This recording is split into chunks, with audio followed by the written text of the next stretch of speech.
Bienvenidos y bienvenidas a Capital Empresa. Hoy arrancamos nuestro programa con una conversación un poco especial. Nos acompaña, como siempre, nuestro asesor financiero, pero no para hablarnos de productos o de previsiones, sino de su propia historia, de cómo las decisiones bien pensadas, a veces valientes, otras difíciles, le han llevado a construir una carrera sólida desde el compromiso con las personas y con la claridad financiera, porque detrás de cada cifra siempre hay una historia. Y hoy vamos a escuchar la suya.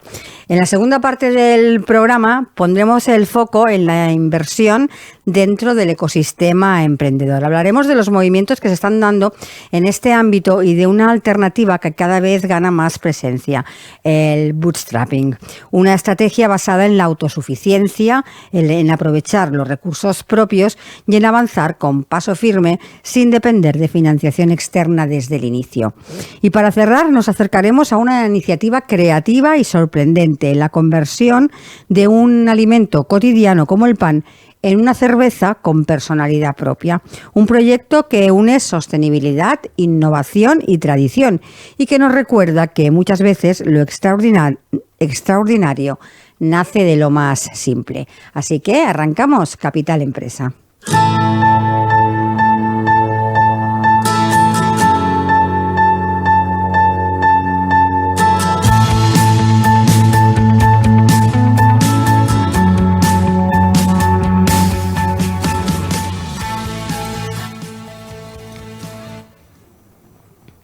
Bien, pues arrancamos ya nuestro programa de hoy. Lo hacemos con nuestro colaborador, con Iván Méndez, asesor financiero. Iván, buenos días. Buenos días, Montse, ¿qué tal? Muy bien. Hoy no te pregunto tema porque tú eres el tema. Yo soy el tema, sí. Hoy, bueno, normalmente siempre me preparo un poco de lo que voy a hablar y tal. Entonces hoy, como voy a hablar de mí, no por egocentrismo puro. Yo. Sino porque a veces, el día que vine con las asistentes, con Nuria y con Gemma, hice un comentario que fue que yo había tenido muchas probabilidades de haber acabado en la cárcel. Hablamos eso de la partida de cartas, ¿eh? Claro. Entonces, ¿qué pasa? Que ese comentario, dejándolo ahí, da la sensación que he hecho algo malo en mi vida. Y todo lo contrario. Entonces, cuando llegué a casa, me dijeron, matiza este comentario porque esto al final queda a la posteridad y da la sensación que has podido hacer algo malo en la vida. Entonces, dándole muchas vueltas al tema, porque es un tema un poco difícil, aunque ya lo he hablado con gente y demás, y hay gente, en mi entorno conoce un poco mi historia y demás. Es la primera vez que lo voy a hacer público, entonces hoy quizás estoy más nervioso que el primer día. Es un poco complicado. Yo tampoco he preparado preguntas. No, ya, lo sé. Aunque a ti te conté la historia.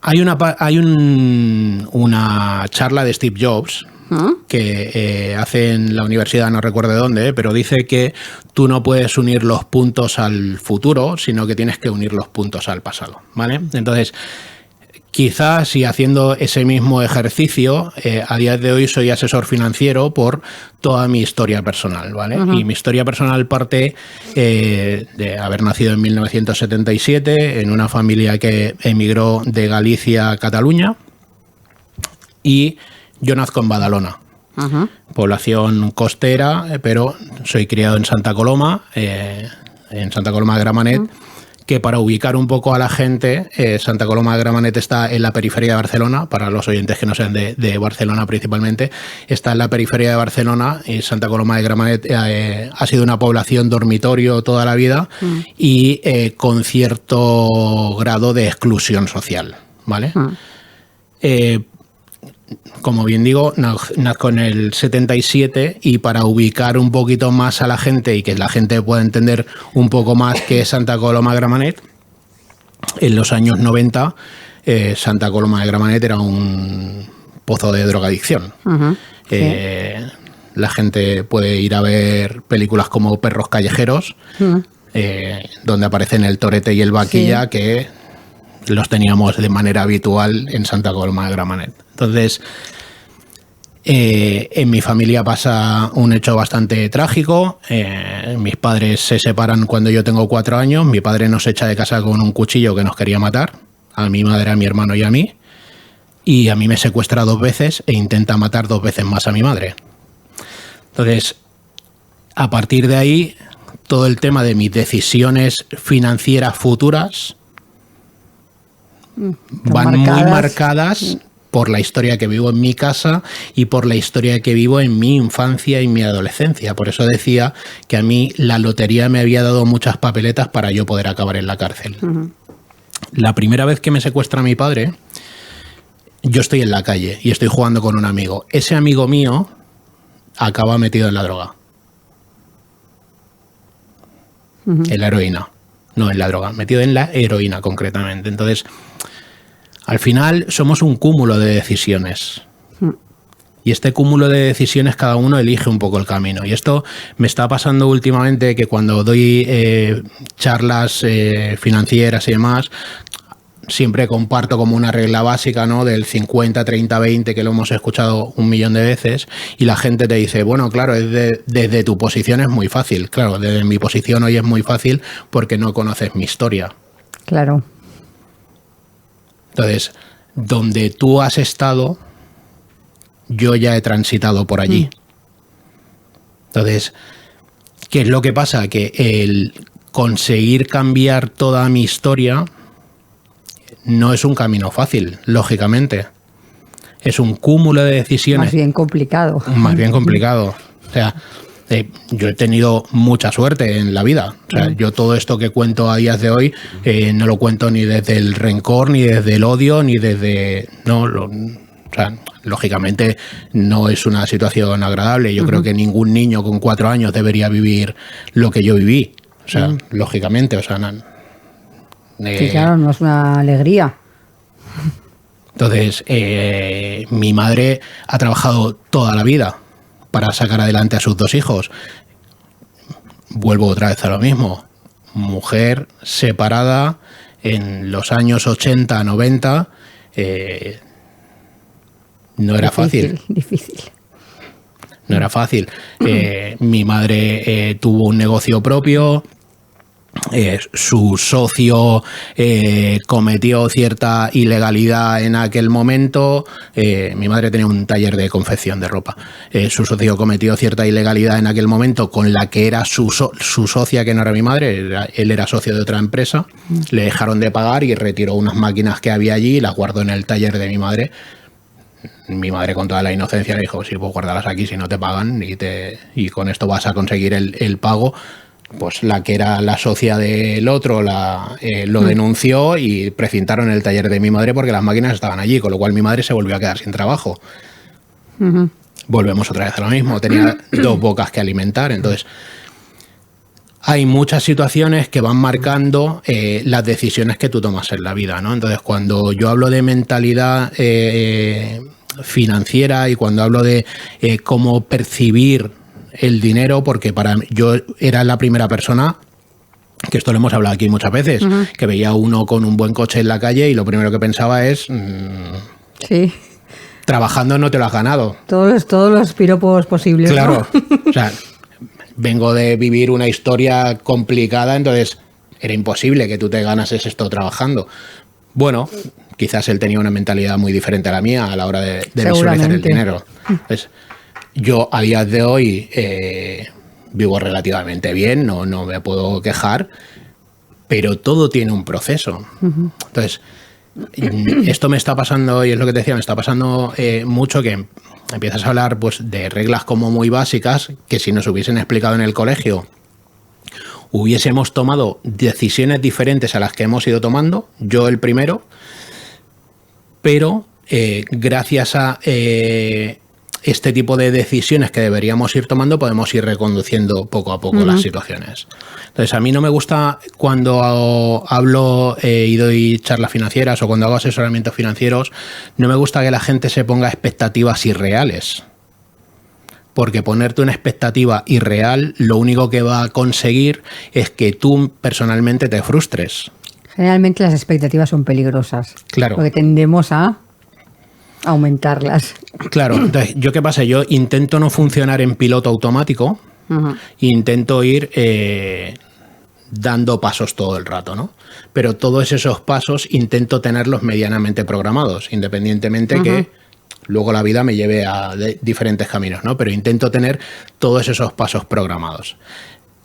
Y esto me pasó ayer o antes de ayer, estaba dando una charla para varias personas y uno de los comentarios fue este, ¿no? En el 50, 30, 20... Claro, esto es muy genérico, no es un caso específico. Yo soy madre soltera y, bueno, madre separada y, claro, cumplir con lo que tú dices es muy difícil, ya lo sé. Es claro... Había un momento donde me hacía gracia porque digo, claro, es que tú no conoces mi historia, pero es que mi historia es probablemente peor que la tuya. Seguramente. ¿Sabes? Entonces, yo he tenido que ver, yo he visto cómo mi padre viene con un cuchillo a matarnos y yo he visto cómo mi padre estrangula a mi madre delante mío. Entonces... Ya. Hay cosas... Hay que superar muchas cosas ahí. Claro, hay que superar muchas cosas. O sea, esto que le voy a dar gracias públicamente a mi psicóloga Mercé, que me ha ayudado en un camino muy difícil en una temporada atrás y ella me ha ayudado muchísimo, ¿no? Pero hay que tomar decisiones y emocionalmente sentirte bien contigo mismo y con las decisiones que tomas. Y a días de hoy... y muchas no tomarlas emocionalmente. Claro. Pero a días de hoy es eso, ¿no? Estamos comprando emociones todo el rato, de manera sistemática. Entonces, es verdad. Es trabajo me da igual no planear un futuro, me da igual no hacer absolutamente nada, pero me compro emociones. O sea, todo el rato estoy comprando emociones. Y gasto dinero para suplir las emociones que me faltan, ¿no? Entonces, claro... Cuando eso, ¿no? Cuando haces asesoramientos y charlas y empiezas a intentar encauzar a la gente y les preguntas, ¿crees en el sistema público de pensiones?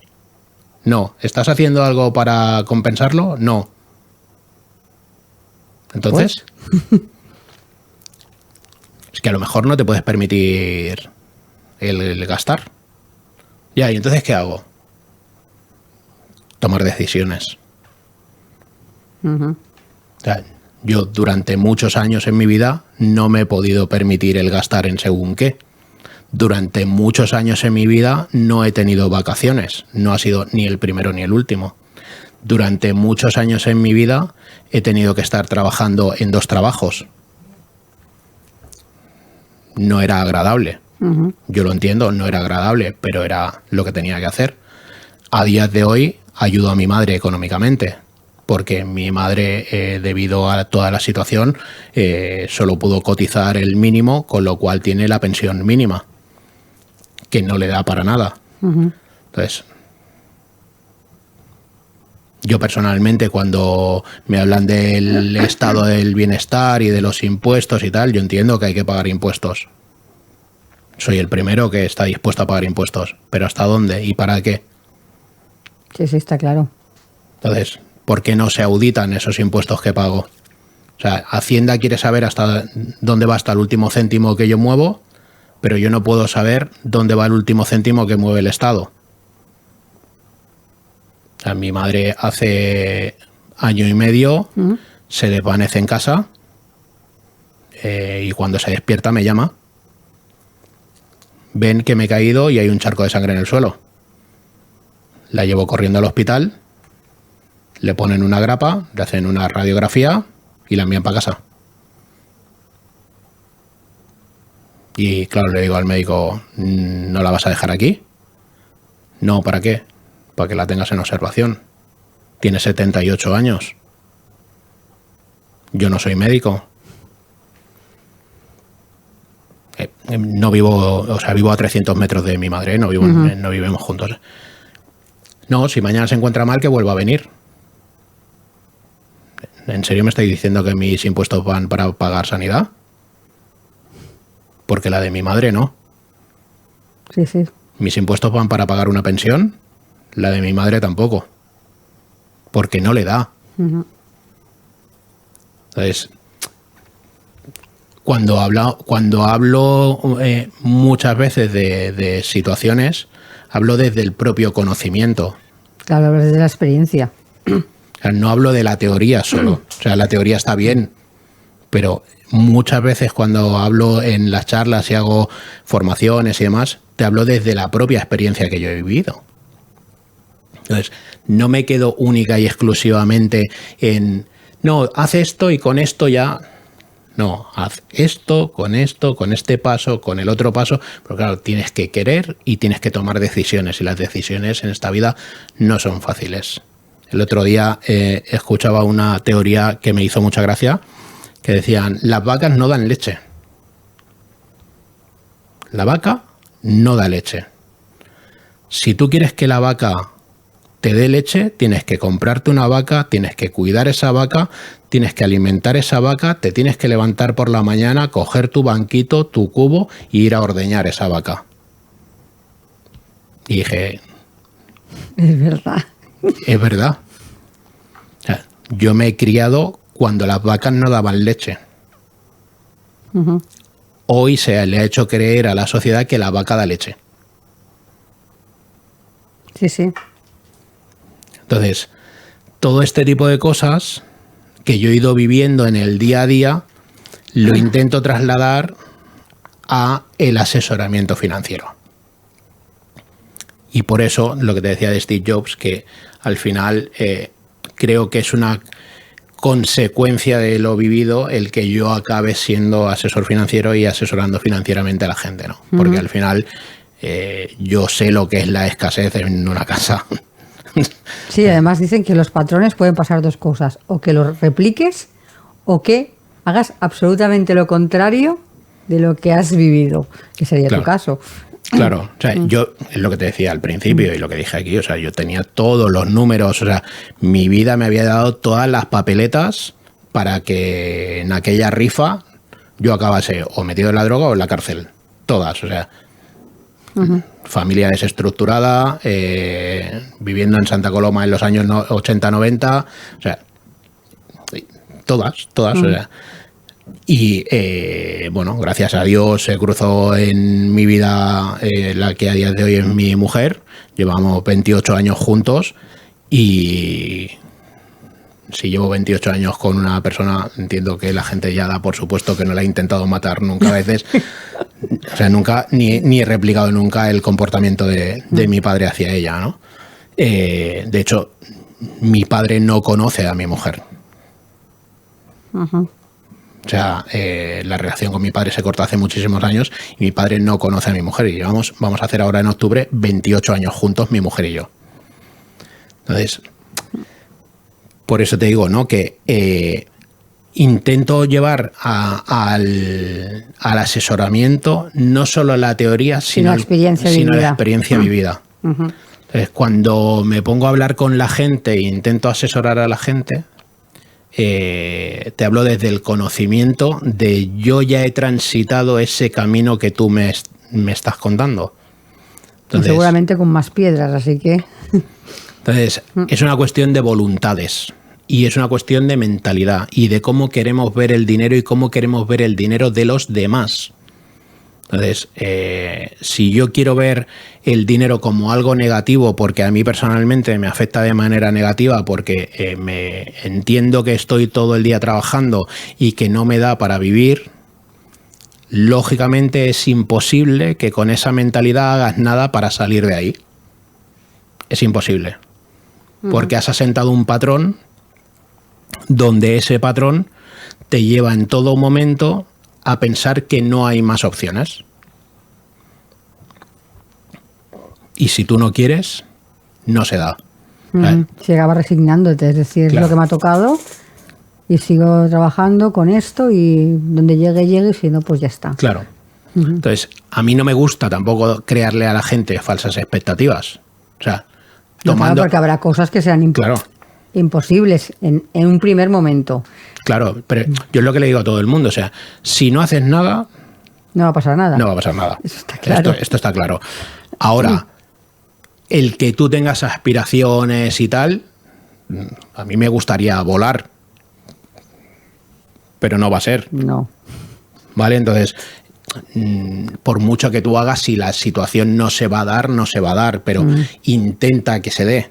O sea, lo de volar no, no lo intentéis, que no lo vais a conseguir, pero intenta que se dé, ¿no? Entonces, yo al final, pues, es eso, he tenido que ir cambiando mi mentalidad, cambiando mi visión del dinero, cambiando mi toma de decisiones, haciendo cosas diferentes, intentando generar más ingresos. O sea, no me he limitado única y exclusivamente a, pues cuando me ha tocado trabajar de lo que sea y he trabajado en una fábrica, y he tenido que pagar algo, me he buscado otro trabajo más para poder asumir ese coste. Entonces, he intentado en todo momento hacer cosas para cambiar las situaciones. Entonces, veo que hoy cuando das una formación o hablas con la gente, mucha gente la ves como acomodada al sistema, ¿no?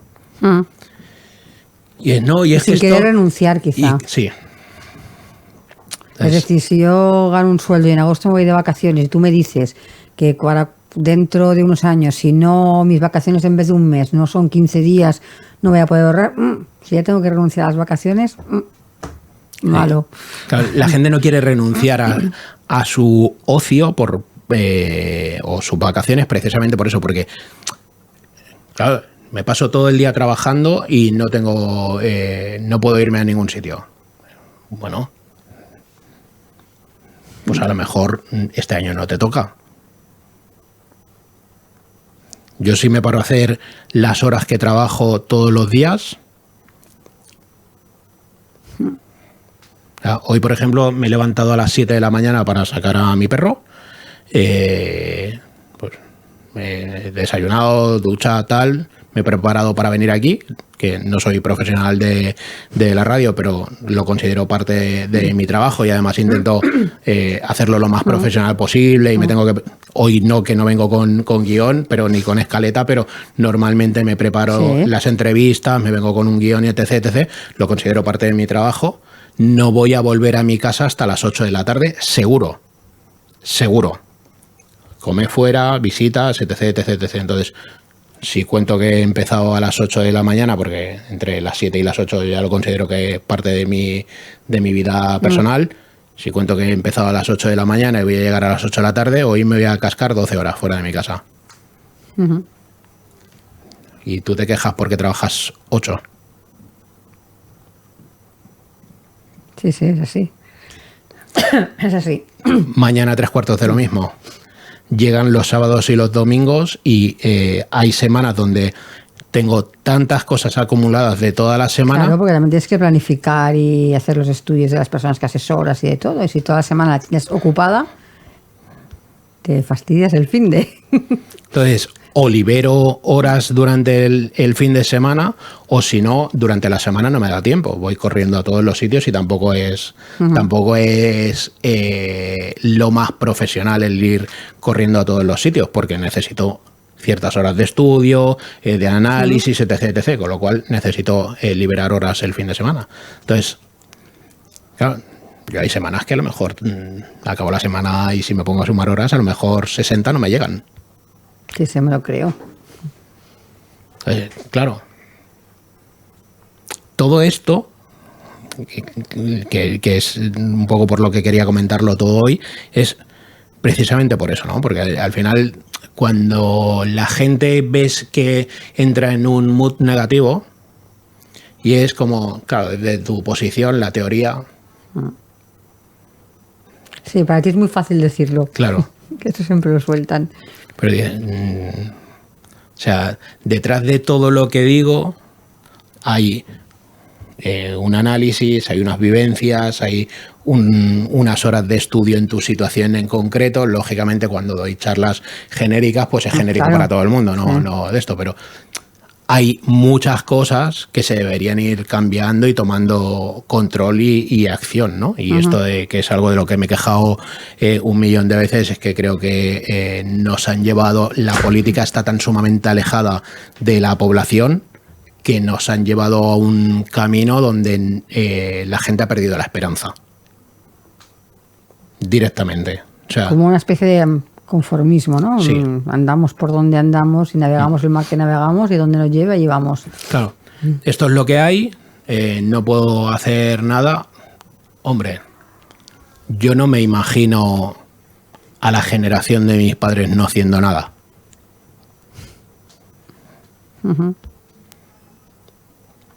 Y esto, y me vuelvo a la población donde vivo, Santa Coloma tenía campos de cultivo. Sí. O sea, a día de hoy Santa Coloma es una ciudad con todas las comodidades del mundo. Sí. No se consiguieron estas comodidades de hoy no haciendo nada. No, seguro. Seguro porque seguirían los campos. Si no. Claro. Se manifestaban porque pusiesen un semáforo en un cruce que era medianamente peligroso. Entonces, claro, ves la situación actual y dices, ¿en qué nos hemos equivocado? ¿Qué es lo que estamos haciendo mal? Porque yo, o sea, Santa Coloma ha tenido diferentes épocas y yo dentro de lo malo siempre he vivido en la zona alta de Santa Coloma, o casi siempre. La zona alta me refiero porque es montañosa, ¿eh? No por Caro, que sí que era un barrio como más tranquilo porque estaba como un poco más arriba, ¿no? Pero de pandemia para aquí, por ejemplo, pues ese barrio ha vuelto a degenerar.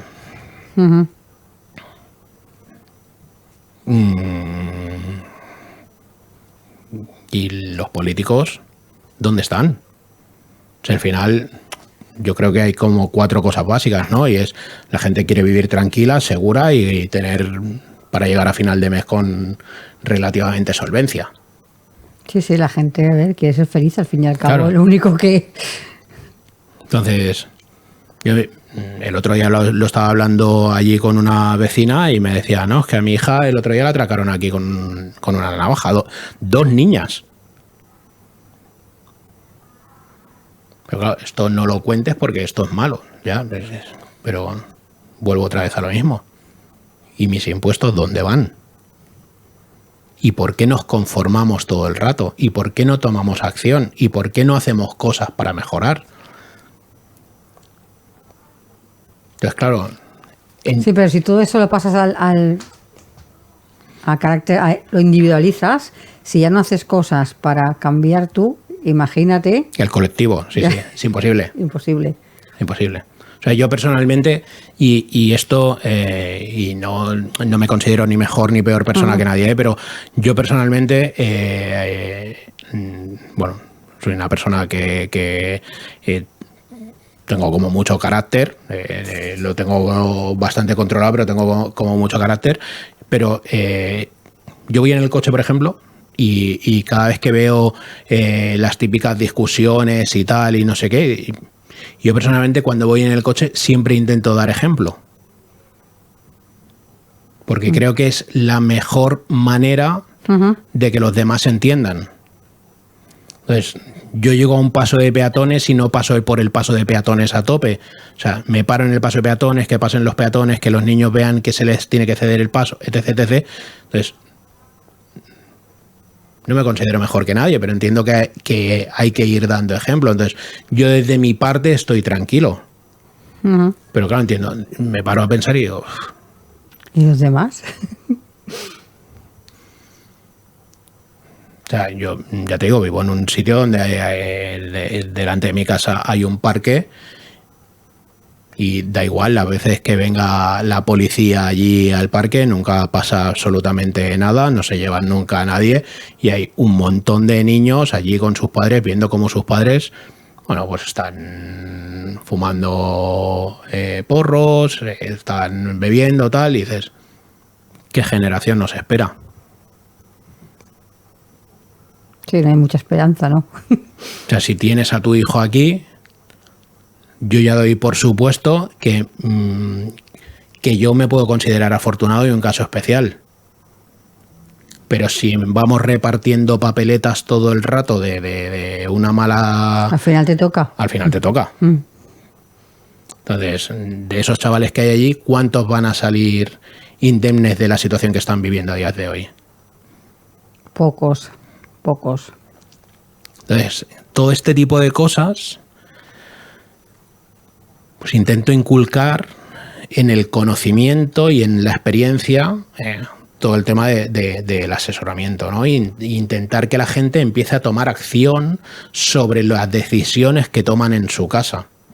O sea, y a todo el mundo le digo lo mismo, o sea, agua pasada no mueve molino, o sea, de donde venimos, ya venimos. O sea, esto ya no lo podemos cambiar, este camino ya lo hemos transitado, pero a partir de hoy vamos a intentar tomar acción.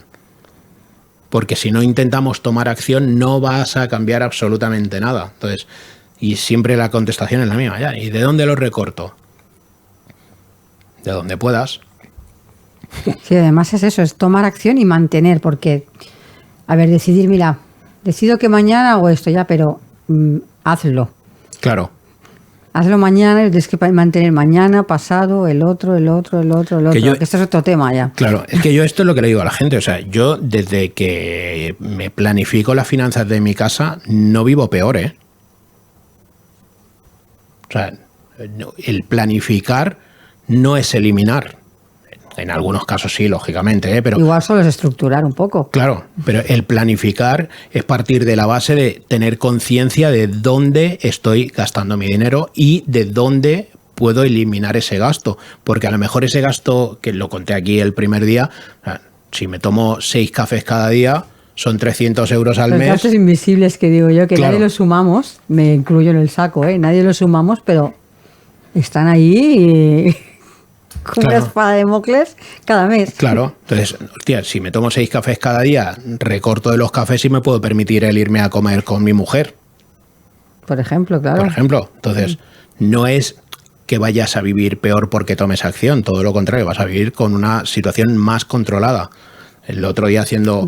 Sí, siendo consecuente de claro, que lo que haces te lleva a esto, ya está, y tú decides si sigues o si no. Claro. El otro día le estaba haciendo cómo hacer el recorrido del dinero a una persona, pues ingresa en esta cuenta, pásalo aquí para que esta sea la persona, tal. Y me decía, ¿tú realmente lo haces así? Entonces, claro, le enseñé las cuentas que tengo y cómo las hago circular. Y me miraba y me dice, ¿pero no es cansado? Digo, el primer mes sí. Pero una vez que lo porque tienes no estás acostumbrado, claro, pero una vez que lo tienes como hábito, pues... Además que puedes automatizar muchas cositas, entonces no ya es como sí, claro, que este es otro tema. Claro, no tienes que ir, coger el dinero, ir al banco. No, hombre, estas cositas ya supongo que cobro y automáticamente se me va aquí. Y los que somos autónomos lo tenemos más complicado, que nos entran los pagos los días que nos entran. Sí, claro, no cobras como una nómina entre el 1 y el 5. Claro, pero que una persona trabajadora que tiene una nómina es como muy fácil el automatizar pues esto directamente para el ahorro, esto para mi día a día, tal. Es como muy sencillo de gestionar. Pero claro, a la gente se le hace todo un mundo y al final... claro, creo que es más difícil de visualizar. Sí. Que cuando es ver que entra el dinero, que en un momento hace pim, pim, pim y ya no está, y dices, cuidado, ¿qué ha pasado? Lo que yo tenía normalmente ya no está. Claro, la gente está como muy acostumbrada a eso, ¿no? A ver un número ahí en su cuenta bancaria. Que poco a poco va bajando, pero siempre está ahí el numerito, ¿sabes? De hecho, ayer estaba haciendo un asesoramiento en una de las mentorías y claro, el cliente tiene capital 6.000 euros o así en cuenta bancaria. Entonces, claro, él tiene todo el rato, lo hablaba ayer con él, digo, tienes todo el rato la falsa sensación de que estás protegido. Digo, pero realmente no tienes ni 2 nóminas. Ese es todo tu ahorro. Entonces, no pienses en invertir si no has asentado unas bases. Claro. Entonces, volvamos otra vez a lo mismo. Pongamos los pies en la tierra, empecemos a construir desde la base para poder ir haciendo que la cimentación de esa construcción sea sólida para poder construir algo más grande. Pero no queramos correr más de la cuenta ni nos queramos quedar con una inacción total. Lo que hablaba el otro día Clara aquí, o sea, parálisis por análisis. Como no sé qué hacer, no hago. Eso creo que es lo más habitual, ¿eh? Sí. Y además 100%. muchas veces las personas se van a informar y a veces tienen tanta información que no hacen nada. Yo esto Pero en todo, ¿eh? En las finanzas y en todo, ¿eh? En todo. En todo. Tienes que comprarte ropa, miras uno o no, al final dices, ya me he hartado de mirar, no me compro nada. Sí, en esto, por ejemplo, mi mujer va a comprarse ropa y se puede pasar el día entero mirando cosas y tal y sale... al final no compra nada. No, y ella normalmente, hay algún día que no, pero normalmente cuando va a comprarse ropa da igual las horas que se pegue que acaba comprándose cosas. Yo voy a comprarme ropa y como no encuentre en las 2 primeras tiendas algo que me guste, ya está, ya no tengo nada más que mirar ese día, ya me puedo ir. Porque... Ya no, ¿sabes? Entonces ya veo claro que no y digo, ¿para qué voy a insistir? Sí. O sea, sí, voy a perder el tiempo aquí. Pero es lo que te iba a decir, tengo un cliente, le hago el análisis inicial, le hago el asesoramiento y el día que vamos a ponerlo todo en marcha, me llega al despacho y cuando entra por la puerta me dice, estaba sentado ahí fuera esperándote, pensando en decirte que no iba a hacer nada. Porque, claro, tanta información, tantas cosas, tal, no sé qué, dice, pero, claro, dice, me has ayudado a hacerlo todo tan fácil que vamos a tirarlo adelante.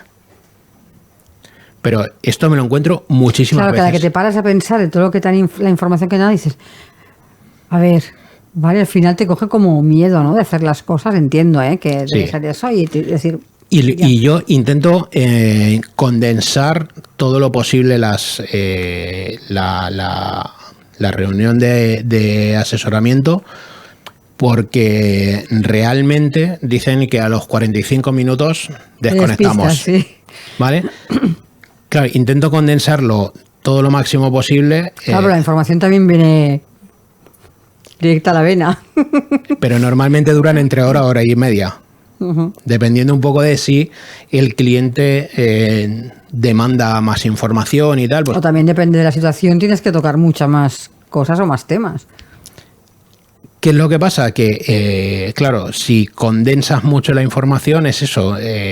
Has condensado tanto la información que el cliente se va con la cabeza como un bombo. Y si dilatas mucho la información, hay la mitad de la información que el cliente la ha perdido en el camino. O sea, que por eso nosotros acabamos la sesión y le enviamos al cliente pues la planificación que le hemos hecho, un correo por cada una de las soluciones propuestas para que él pueda mirárselo en casa con calma. Tienen mi teléfono para poderme llamar, preguntarme y demás.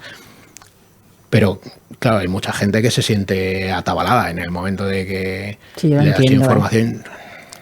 Yo lo entiendo. A veces dan información de una cosa financiera y dices, tienes que pararte, pensar, y es una cosa. Si te dan ahí 3 o 4 o 5, claro. Lo entiendo. Yo lo entiendo, que vienes de tener tu dinero en la cuenta bancaria con todos fácil los y sencillo, claro, con todos los miedos del mundo, sí. y llego yo y te propongo 7 inversiones y dices tú... Es verdad. ¿Qué me está contando? ¿Sabes? Entonces, y luego, por ejemplo, el otro día que estuvo aquí David y David explicaba el modelo de negocio que tienen en E.ON. Yo entiendo que la gente le propones un 18% de tipo de interés y dice, uy. Y lo primero que quiere es salir corriendo. Sí. Si el banco me da 0, ¿cómo me da Exacto. un 18? Como mucho oigo 3. Claro. Como mucho, ¿eh? Cuando suenan campanas oímos 3 y ahora viene uno y me dice 18. Cuidadín. Claro. Vamos a comprar deuda española, que es súper seguro, que me pagan un 2,5 al año. Pues un 2,5 al año te lo da cualquier cuenta remunerada de hace 4 días. Cualquier cuenta remunerada te pagaba más que un bono del Estado. Claro, cuando les cuentas un 18 y claro, entra en el detalle técnico de explicarle este modelo de inversión. Claro. Es claro. Hay que ir trabajándolo poco a poco. Entonces, yo al final es eso, ¿no? O sea, yo creo que un poco toda mi historia marca a lo que me dedico hoy, en parte por intentar ayudar a que la gente no cometa determinados errores, ¿no? Yo el otro día te hablé de la madre esta que le había pagado la formación a sus 2 hijos, que de hecho al día siguiente de estar aquí me veía con ellos y se lo dije. Le dije, ayer hablé de vosotros, que le envié a la madre, le envié el fragmento del vídeo donde hablo de ellos. Yo creo que cuanto antes mejor. O sea, creo que las decisiones financieras, cuanto antes empieces a tener conocimiento de lo que tienes que hacer, mucho mejor. Porque yo personalmente, o sea, voy a contar aquí algo. Yo mi primera vivienda la compro cuando yo tengo 24 años y mi mujer 20. Mi mujer trabajaba en el negocio familiar y yo trabajaba en una inmobiliaria. Fuimos a la compra de la vivienda, yo con una nómina de 65.000 pesetas, 400 euros, y mi mujer con un documento manuscrito conforme tenía un salario. Banco nos concedió la hipoteca. Hoy me paro a analizar mi propia situación y digo... Inviable. Pero claro, vuelvo otra vez a lo mismo. Vengo de vivir la situación que vivo, veo a mi madre viviendo de alquiler, mi madre con pocas esperanzas de poder pagar ese alquiler a futuro. Lo primero que piensa es, me compro mi vivienda, tengo mi vivienda en propiedad lo antes posible para quitármela lo antes posible, tal. Bueno, si aquello fue una mala decisión financiera, luego vino otra peor, que fue decidir vender esa vivienda para construirme una casa. A nivel económico estábamos un poco más estables, pero financieramente la construcción de ser el autopromotor de mi propia vivienda fue una ruina. Claro, porque si pensabas 10, te gastaste 20. Supongo, vamos. Fue una ruina total, porque claro, yo contaba con la construcción de la casa y con algo para el exterior. No, señores, no. El exterior lleva casi más dinero que la propia construcción de la casa. Entonces, a nivel financiero, replicas muchos errores. Entonces, por eso digo, cuanto antes empieces a tomar decisiones financieras, cuanto antes involucres a tus hijos en pequeñas decisiones financieras de tu casa, mucho mejor para el futuro de esos niños. ¿Y tú cuando pasas de estar trabajando, como decías, estaba en una inmobiliaria, a decidir quiero ser asesor financiero? ¿Qué te hace ese clic? Porque alguna motivación... Bueno, un poco fue el camino. ¿O fue un camino natural que al final...? Sí, fue el ir tomando decisiones durante toda la vida, porque he pasado por varios trabajos, y aquí llegó un poco de rebote, realmente. La situación viene dada un poco... Montamos una empresa, mi mujer y yo, bueno, nos quedamos, mis suegros tenían 2 talleres de planchado de ropa a nivel industrial, decidieron quedarse uno y nosotros nos quedamos el otro. Entonces, justo en el 2008 también, que es cuando me empiezo a construir mi casa también, o sea... también tú el año... Sí, perfecto. Sí, perfecto. Entonces, yo durante 2 años en mi propio negocio empiezo a crecer, o sea, montamos una empresa y yo empiezo a crecer y no tengo ningún problema, pero lógicamente, si había una crisis para todo el mundo, yo no era el más listo de la escuela. Antes o después me iba a llegar, o sea... Entonces decido salir de mi propio negocio porque para mí era muy importante que las empleadas que tenía cobrasen todos los meses. Básicamente porque yo he sido empleado y yo quería cobrar todos los meses y lo primero que entendía es que mis empleadas querían cobrar todos los meses. Con lo cual, como el negocio empieza a no dar suficiente para que llegue a mi casa y yo no le voy a quitar ni un céntimo a mis empleadas, tengo que salir yo. Con lo cual salgo y me voy a trabajar a una empresa de telefonía y al final acabo saliendo de la empresa de telefonía por un encontronazo con el que era mi encargado. Y en aquel momento mi negocio daba dinero suficiente como para yo poder tomar decisiones. Y entonces no llegó a ser un año sabático, pero me pegué una temporada sabática donde solo iba al gimnasio a entrenar, reflexionando un poco qué quería hacer, echando una mano en mi negocio y tal. Y en ese gimnasio, el que era mi entrenador de boxeo, me dice, oye, Iván, dice, tengo una amiga que está buscando comerciales de seguros. Digo, ¿qué va? Si el que es mi mejor amigo lleva toda la vida, trabaja en Catalana Occidente, lleva toda la vida diciéndome que me vaya a trabajar con él y le he dicho siempre que no. No quiero ser agente de seguros. Me dice, bueno, espera, que voy a ver qué es lo que me ha dicho, y le decía de ser jefe de equipo. Digo, bueno, si es para dirigir equipos, entonces a partir de ahí lo puedo mirar. Entonces fui, hice la entrevista, etc, etc. Y ¿qué pasa? Entró como jefe de equipo en una compañía genérica de seguros. Claro, los seguros en sí no me gustan. Y entonces ahí es donde empiezo a ver que a mí lo que realmente me gusta es estructurarle las finanzas a la gente.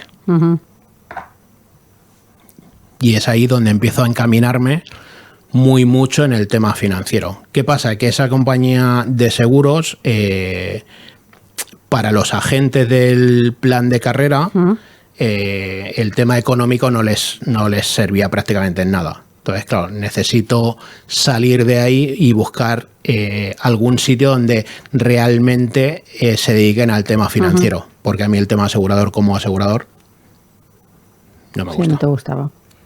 No, hacer seguros de coche o de hogar, pues no me gustaba. Entonces, a partir de ahí empiezo a encaminarme directamente al tema financiero. A partir de ahí empiezo a formarme mucho en el tema financiero. Luego, pues es eso, ya me saco las titulaciones del MiFID, del LCCI, para poder hacer asesoramiento financiero. Y entonces, claro, al final es lo que decía, ¿no? Creo que es todo un poco consecuencia de, ¿no? O sea, a días de hoy, pues lo que te decía, intento dar como mucha charla financiera, intentar hablar de finanzas con mucha gente. O sea, vengo aquí para hablar del tema financiero, para intentar hacer divulgación financiera.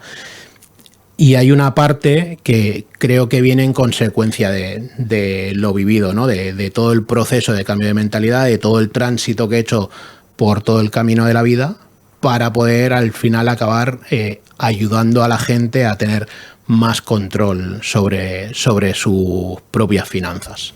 Y creo que viene un poco de ahí. Sí, de hecho, es verdad que vas encaminando hasta que te das cuenta, ¿no? Que lo que te gusta es ayudar o asesorar. Sí, al fin y al cabo es ayudar. Asesorar es ayudar a las personas a encaminarse. De hecho, Clara y yo no lo hemos contado nunca, pero Clara y yo colaboramos con una empresa, la cual lo hacemos prácticamente como labor social. Y hacemos sesiones de media hora prácticamente como labor social. Porque al final creemos y estamos muy concienciados de que el asesoramiento financiero tiene que llegar a todo el mundo. O sea, tenemos mucha conciencia de que el asesoramiento financiero tiene que llegar a todo el mundo. Yo a día de hoy es lo que te digo, o sea, cuando doy charlas, y que a veces lo he intentado y lo he comentado aquí, a veces he intentado dar charlas en colegios de manera gratuita, si no las quiero cobrar, o sea, si yo ya tengo mi trabajo. O sea, si yo ya me gano la vida medianamente bien, o sea, no quiero dar, no quiero que me pagues una charla en un colegio. Quiero asesorar a esos niños de qué es lo que tienen que hacer el día de mañana. Yo no quiero que esos niños vivan la situación que yo he vivido. Y me han dicho que no. Me parece increíble eso. Digo, no sé. Digo, a lo mejor tengo que pedir una subvención en el Estado para que me dejen dar una charla financiera en algún sitio. Es que no lo acabo de entender. Sí, es que... Porque si dices, no, es que me estás pidiendo 5.000 euros por venir a una clase, pero es que te estoy diciendo que voy gratis. Sí, por eso me parece increíble. Yo entiendo que a lo mejor si le pidieras dinero, en muchos colegios que hay recursos pocos. Pero si vas a ir gratuitamente... O sea, voy a ir gratuitamente, no voy a hablar mal de nada ni de nadie. Sí, claro. Lo que voy a intentar que los niños... Ni vas en nombre de nadie en especial que pueda encaminar a nadie a ningún lado. Ni voy en nombre de nadie, o sea... para mí el sistema es el que está corrupto, pero no voy a hablarles del sistema, voy a hablarles de sus finanzas. Sí, de cómo de ahorrar. De cómo, claro, te están dando una paga. De valor al dinero, estas cosas que hay que enseñarles a los niños. Claro. O sea, esto me parece que lo conté aquí un día, y es el primer día que entro a casa de la que hoy es mi mujer. O sea, contando que yo trabajaba por 300 euros al mes, 50.000 pesetas de la época, y de esos 300 euros al mes, 180 los daba en mi casa, yo tenía 120 euros todos los meses para pasar el mes. Me tenía que comprar mi ropa, de aquellas era fumador, con lo cual me tenía que pagar mi ropa, mi tabaco, el salir, me lo pagaba todo. La PlayStation 1 costaba 50.000 pesetas, 300 euros. Tu sueldo. Mi sueldo entero. Yo tenía que ahorrar para comprarme esa PlayStation. Y el primer día que entró en casa de la que hoy es mi mujer, su hermano, que tenía 8 años, tenía la Play tirada en el suelo. Yo aquel día casi infarto. Sí, yo tenía mi PlayStation en un altar. O sea, había estado ahorrando 4 meses para comprarme la PlayStation. Yo empecé a trabajar con 17 años. Es que no era solo ahorrando, sino dejando de hacer un montón de cosas para poder tener, no solo... Claro. No, renuncio. Claro, yo había fines de semana que mis amigos salían y yo no salía porque me quería comprar la Play. Ellos no querían tener la Play y salían, pero yo quería tener la Play, con lo cual yo renunciaba a salir para ahorrar para poderme comprar la Play. Claro, el primer día que entro allí y veo la Play en el suelo y decía, hostia. Entonces, con el paso de los años entiendes pues un poco eso, ¿no? Que la gente le ha perdido el valor al esfuerzo y al dinero. Entonces... Pero ¿qué pasa? Que eso que yo he aprendido a base de golpes en el lomo, si educacionalmente nos lo contasen en el colegio o en casa, pues probablemente tomaremos otro tipo de decisiones totalmente diferentes a las que se están tomando a día de hoy. Si empezamos a considerar que todo tiene un coste y que no hay nada gratuito, porque no hay nada gratuito. Nada, cero. Yo cuando la gente dice, no, es que tenemos, y vuelvo con el tema sanidad, ¿tenemos sanidad gratuita? No tenemos sanidad gratuita. No. Tenemos sanidad universal, pero no gratuita. Exacto. O sea, los médicos cobran y comen, ¿eh? O sea, entonces, no hay nada absolutamente gratuito. Entonces, vamos a concienciar a la gente de que las cosas no son gratis, de que hay que tener un esfuerzo y que ese esfuerzo te dará recompensas, pero que hay que tener un esfuerzo. Y si tú a un niño le explicas que su paga mensual, si la establece de diferentes maneras y eso lo replica en el futuro, su futuro financiero va a ser como mínimo asesorado. Como mínimo. Que te puedes equivocar porque esto es, vamos... Además así aprendes también, ¿eh? Sí, no, que errores, exacto. Claro, errores vamos a cometer todos toda la vida. Porque incluso sabiendo, los cometes. Sí.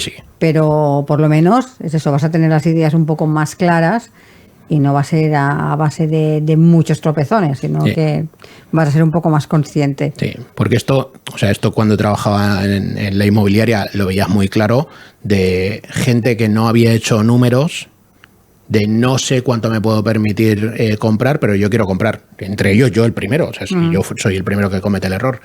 Entonces, pero a día de hoy, este error se sigue replicando. Yo tengo 48 años, compré hace 24 años que compré mi primera vivienda.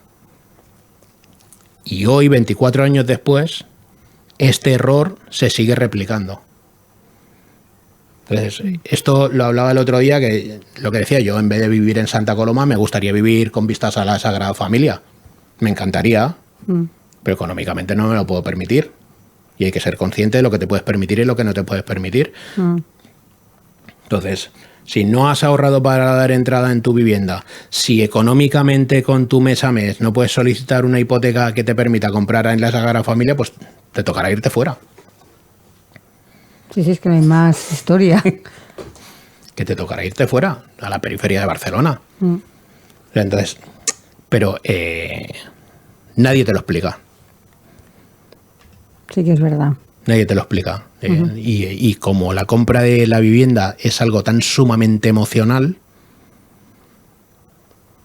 sí, que esto se lo digo a todo el mundo, no vayas buscando en tu primera vivienda, no vayas buscando tu vivienda definitiva, porque te vas a equivocar.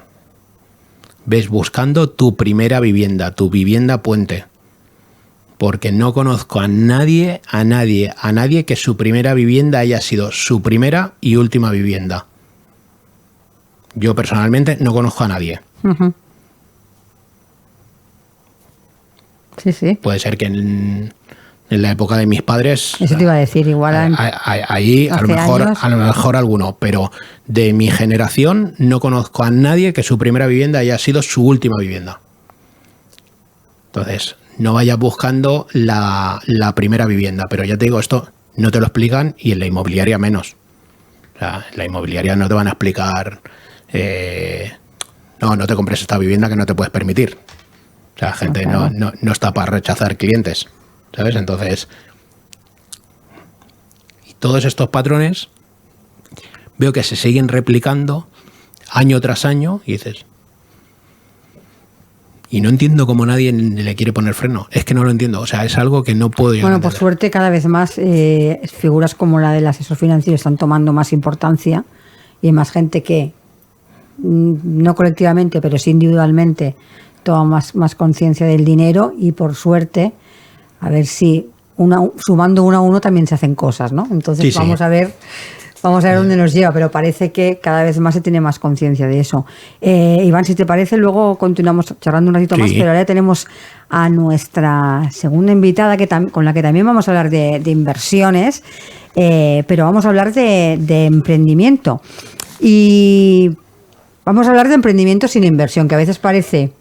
imposible. Parece ciencia ficción, pero sí que es verdad que existe una alternativa que cada vez gana más protagonismo, que es el bootstrapping, que es una estrategia que apuesta por crear recursos propios sin depender de fondos ajenos ni perder el control del proyecto. Y de todo esto hablaremos con Vanessa Barrales. Ella es profesora de Dirección de la Innovación y Tecnología en la Universidad de Granada. Vanessa, bienvenida. Hola, muchas gracias, Monse. Gracias por vuestra invitación y un placer colaborar con vosotros en vuestro programa de radio. Gracias a ti, Vanessa. Vanessa, ¿cómo definirías, lo nombraba yo antes, el bootstrapping en palabras sencillas, para quien nunca ha oído hablar de este concepto? Vale, bueno, pues es un término que se usa normalmente en el terreno de emprendimiento, pero nos estamos refiriendo a lo que es crecimiento orgánico en los términos tradicionales de empresa. Crecimiento orgánico que se produce sin ayuda externa, es decir, porque tú eres capaz de crecer con tus propios recursos que generas a través de ingresos dentro de la empresa. Normalmente lo que ocurre en el campo de la startup es que lo que resuena más es el capital riesgo, el terminar con rondas de financiación que nos inyectan mucho dinero para crecer rápido, pero estas rondas de financiación realmente no son accesibles a cualquier empresa o a cualquier startup relacionada con las nuevas tecnologías, y entonces no nos queda otra realmente que crecer con recursos que nosotros generamos de nuestra propia actividad. Uh-huh. Eso implica, por supuesto, un crecimiento más lento, porque tenemos que generar esos recursos en una etapa normalmente cargada de riesgo, porque estamos probando una propuesta de valor, estamos desarrollando una tecnología, tenemos que diseñar un producto, tenemos que hacer que esa tecnología funcione, y por tanto va a ser un crecimiento mucho más lento que el crecimiento que se consigue con una ronda de financiación, que nos están inyectando dinero para crecer rápido, para convertir nuestro modelo de negocio en algo escalable, y por tanto, bueno, tiene ese inconveniente, pero también tiene otras ventajas, que por ejemplo mantenemos nuestra independencia de un inversor o varios inversores que ahora llegan a un nuevo tablero de juego y quieren tener su voz y su voto, ¿no? Entonces perdemos esa independencia. ¿Dirías que actualmente el bootstrapping es más una filosofía de negocio o una necesidad en ciertos contextos? Bueno, yo creo que para la mayoría va a ser una necesidad, porque nosotros vemos en las noticias que hay startups que cierran grandes y millonarias rondas de financiación, pero eso no es lo más común. He estado trabajando mucho tiempo en emprendimiento dentro de la Universidad de Granada y realmente es muy difícil que una startup acabe siendo protagonista de una ronda de financiación. Ujú. Se necesita un perfil y se necesita que tu modelo de negocio tenga mucha proyección y no siempre ocurre. Entonces, lo que no es tan impactante o lo que no cala tanto en los medios es la típica startup que intenta crecer como puede, generando recursos a través de ingresos, ¿no? O con otras ayudas que no son realmente capital riesgo, pero que tampoco son tan exigentes a la hora de tomar decisiones estratégicamente. Sí, eso es verdad, porque solo vemos lo que las startups que son invertidas, digamos, por capital, las demás no las vemos y son la mayoría, porque son anónimas. Exactamente. Generalmente ves. Son la mayoría. Uh-huh. De hecho, aquí en España tenemos lo que se llama el proyecto Lanzadera de Juan Roig, que selecciona startups y demás, pero son una minoría. Sí, claro. Es lo que te estoy diciendo, que vemos solo. Claro, creación de empresas y de startups hay un montón, pero hay un montón de gente que no va a llegar a una ronda de financiación, y es lo que comenta Vanessa. Si no empiezas a crecer con tus propios recursos, los casos de éxito son contados. Bueno, de hecho, aquí en el programa entrevistamos a muchas incubadoras que tienen sus programas para lanzar empresas, y cuando te dicen la cantidad de startups que se presentan, a lo mejor te dicen, hemos recibido 200 y pico solicitudes, ¿vale? ¿Con cuántas te has quedado? Con 5. Claro, solo oirás el nombre de esas 5, pero es que detrás hay 300 más que no van a conocerlas. Sí, no van a entrar en esa ronda de financiación. Exacto. Vanessa, ¿qué tipo de empresas o de sectores suelen trabajar más este enfoque, el de autofinanciarse, el de no tener recursos externos? Bueno, al final los recursos externos son muy difíciles en una empresa de corte tecnológico, que al principio es una opción bastante arriesgada. Entonces, la ayuda externa, ya sea por capital riesgo o sea por otro tipo de financiación tradicional, realmente no es una opción en muchos casos. Siempre que sea una empresa arriesgada desarrollando tecnología que todavía necesita un horizonte temporal elevado para tener la validación, realmente va a estar sujeta a la necesidad de crecer por recursos propios si no tiene la suerte de acceder a una aceleradora o si no tiene la suerte de conseguir capital riesgo. Entonces, siempre que haya el desarrollo de tecnología, nos vamos a encontrar en esa situación. ¿Y qué habilidades dirías que necesita un equipo emprendedor que decide optar por el bootstrapping ya desde No escucho ahora.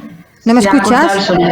Sí, la última pregunta. Sí, te decía que qué habilidades necesita tener un equipo emprendedor que decide desde un inicio optar ya directamente por el bootstrapping, es decir, no buscar financiación.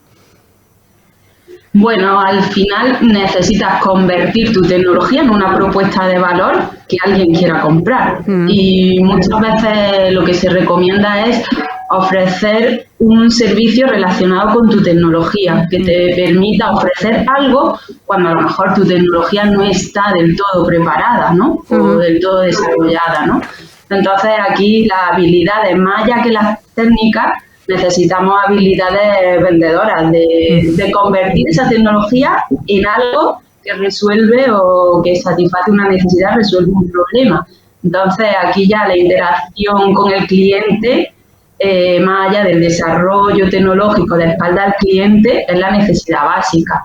Esto queda implícito en la filosofía Lean Startup, que lo que sugiere al emprendedor es que interactúe cuanto antes con un cliente, que le diga cuándo funciona, cuándo no esa tecnología, si la necesito, si no la necesito y hacia dónde tiene que ir. Es intentar interactuar mucho con el cliente Porque claro, ya no estás desarrollando una tecnología de espalda al cliente, ahora necesitas generar ingresos, ser capaz de venderle algo para que esos ingresos te permitan crecer, ¿no? Entonces la interacción con el cliente es básica y ser capaz de traducir tu tecnología, que muchas veces eso falla en los desarrolladores de tecnología. Traducir tu tecnología, que a lo mejor para ti en mente es lo más pionero, lo más valioso, pero ahora cuando se lo enseña al cliente, cómo aprender a que sea algo útil y que le resuelva un problema y que esté dispuesto a pagar por eso. Sí, porque ahora a mí me da la sensación que muchas startups ya nacen con la idea de ir directamente a buscar inversión. Es decir, que hay como un cierto miedo a lanzarse con el producto a buscar el cliente. A ver, si al final vas a tener que vender, porque no toda tu vida te puedes mantener de inversión. Entonces, mejor ya desde el principio vete a vender con el producto que tengas y luego corriges errores, ¿no? Pero sal al mercado, ¿no? Para que alguien te esté. Pero es que esto lo hemos hablado aquí alguna vez. El mundo comercial está muy denostado y al comercial se le ve como algo allí que me viene a vender una moto, y no siempre es así, y la gente no quiere, es cierto, no quiere vender, pero yo esto también a veces lo he comentado, y es: no te enamores de tu idea, testea tu idea, porque tú puedes estar súper enamorado de tu idea, pero si tu idea no la pones en el mercado no conoce tu idea. Entonces testea un poco la idea, que creo que es la base fundamental para poder empezar a crecer. Y respecto a lo que estaba comentando Vanessa, dentro de que España no es un sitio especialmente amable para ser empresario, emprendedor y demás, creo que el tema de las facilidades, entre comillas, que tenemos hoy para poder validar una idea no se tenían hace 40 años. O sea, el tema del networking a días de hoy te puede abrir muchas posibilidades, no exclusivamente para ir a buscar una ronda de financiación, pero sí lo que decía Vanessa, para poder tener un testeo y una primera venta de tu idea. Entonces, intenta, cuando vayas a hacer o estés pensando en una startup, intenta no ir a buscar una ronda de financiación, porque es lo que hablaba un poco antes del tema de las frustraciones, ¿no? O sea, si voy a ir buscando que entrar en algún acelerador o en alguna ronda de financiación, puede ser que no, y entonces ¿qué? Exactamente. Cuando vas con esa mentalidad, si no tienes un producto que vender, cuando pasas una ronda y exactamente te dicen el no, es que ¿qué hago, no? Ahora no tienes asumido ese claro. No, y suele eso pasar muchísimo. Además, que lo que decía Vanessa también, ¿no? Que nosotros cuando creamos una startup tenemos en mente que nuestro producto es el más maravilloso del mundo y que viene a solucionar, todos los problemas, y no somos a veces capaces de ver que igual no es lo que está buscando el mercado, igual no lo hemos adaptado bien, y cuando antes lo lances, antes corriges. Sí. Y esto es así. Creo que cada vez, tú me lo confirmas o no, Vanessa, pero que creo que cada vez los inversores también son más exigentes a la hora de invertir en una startup o en una empresa de nueva creación. Claro, y buscan también el típico modelo de negocio que va a llegar a cambiar una industria, van con una ambición increíble, buscando el posible unicornio que normalmente conocemos, ¿no?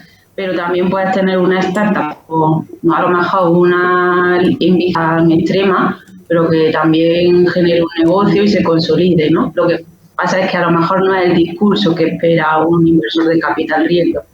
Tienes quizá unos objetivos, aunque exigentes, no tan ambiciosos, ¿no?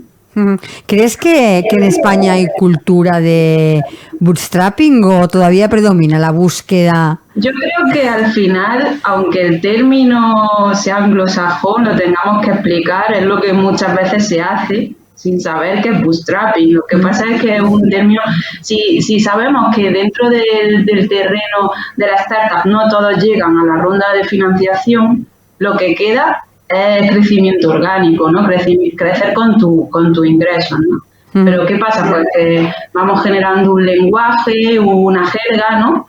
Y al final es lo que hacen muchos cuando no le queda otra opción. Mencionaba antes también por filosofía. Puede ser que a alguien le quede la filosofía de ser independiente y aunque tenga la opción, quiera crecer solo, ¿no? Lo que pasa es que es muy goloso cuando te ponen un cheque para crecer, decir que no, ¿no? Claro. O una serie de condiciones también, que al final como fundador de la empresa puedes quedar relegado porque van a entrar unos inversores de capital riesgo que van a querer decidir el rumbo, ¿no? Entonces ya esa filosofía dependerá de tu fortaleza en cuanto a permanecer fuerte o querer ceder, ¿no? Con otros que entran a decidir contigo. ¿Qué indicadores pueden mostrar que una empresa que ha empezado, una startup que ha empezado con financiación propia, le ha llegado el momento de poder abrirse a capital externo? ¿Cuáles son esos indicadores? Bueno, se habla mucho de tracción, de cuántos usuarios ya están dentro de tu tecnología, cuántos entran nuevos, cuántos se quedan, ¿no? Y bueno, también podemos ver si tienes muchas patentes, varias, que te aseguran una ventaja competitiva, y sobre todo, qué tamaño tiene el mercado para poder escalar ese modelo de negocio y que se haga grande. Normalmente los inversores de capital riesgo van buscando un crecimiento extremo porque sea el primer modelo de negocio que intenta cambiar una industria. Entonces, todo está por hacer, ¿no? Claro. Si el mercado es grande, la tecnología está empezando, tenemos la semilla de que con esa tecnología creemos un nuevo modelo de negocio en un mercado muy grande. Entonces, ahí, más que indicadores, hay una serie de rasgos más cualitativos que puede ver el inversor de capital riesgo para decir esto me interesa, ¿no? También se fija mucho en el equipo humano, ¿no? ¿Qué ambición tiene el equipo humano, no? ¿Existen modelos híbridos entre bootstrapping e inversión que sean sostenibles a largo plazo? Yo creo que al final llegan a ser un poco extremos, ¿no? Opuestos, ¿no? Si optas por el capital riesgo, el discurso es muy diferente al que optas con bootstrapping, ¿no? Realmente bootstrapping es poner los pies más en el suelo y querer crecer poco a poco, ¿no? Mientras que si quieres convencer a un inversor de capital riesgo, el discurso es otro, ¿no? Y quieres ir a por todas con tu tecnología, aunque ahora no genere ingresos, ¿no? Me cuesta ver el modelo híbrido, ¿no? Es incompatible. Totalmente. No sé si serán incompatibles. La verdad es que desconozco el caso de alguien que esté consiguiendo generar muchos ingresos para crecer solo y al mismo tiempo optar a capital riesgo. Pero creo que al final son filosofías diferentes, ¿no? El bootstrapping es una filosofía mucho más realista, más con los pies en el suelo, y buscar capital riesgo es ir a por todas, demostrando que tienes muchas posibilidades de crecer y de cambiar una industria, de reinventar un modelo de negocio en una industria, aunque ahora no genere ingresos, ¿no? Entonces, quizás siendo coherentes son posturas extremas un poco. ¿Y es incompatible el bootstrapping con el crecimiento rápido? Bueno, al final pensemos que estamos desarrollando una tecnología y que esto va a suponer errores, cosas que hay que depurar, cosas que a lo mejor trabajamos estrechamente con varios clientes, pero no podemos expandir nuestra propuesta de valor a mucho. Entonces, va a ser un crecimiento lento y más realista. Hay algunos estudios que han conseguido publicar un trabajo longitudinal intentando evaluar qué ha pasado con el bootstrapping y han conseguido demostrar que se puede crecer, pero que quizá no es el crecimiento exponencial y rápido que normalmente vemos. Porque claro, para crecer rápido también necesitamos muchos recursos, ¿no? No solo los que generamos con ingresos, entonces necesitamos inyección de capital riesgo. Vanessa, ¿qué consejo darías a un emprendedor que quiere iniciar un negocio sin capital externo? Pues que cuanto antes enfrente su propuesta de valor a un cliente y que el cliente le diga si sí o si no y dónde falla. Y hacer desarrollo tecnológico de la mano del cliente. Que continuamente te diga esto funciona, esto no funciona, esto lo necesito, no lo necesito. Y que esa tecnología crezca de la interacción con clientes. Y que cuanto antes se produzca la monetización de la propuesta de valor. Entiendo que con esta filosofía se ha de saber gestionar mucho mejor quizá la presión y la incertidumbre que implica arrancar sin recursos. Claro, totalmente, sí. Ahí la mentalidad tiene... Sí, pero cada cosa tiene lo suyo. También jugárselo todo a una reunión con inversores y no recibir nada... También es complicado. Sí, entonces cada cosa tiene su aquel.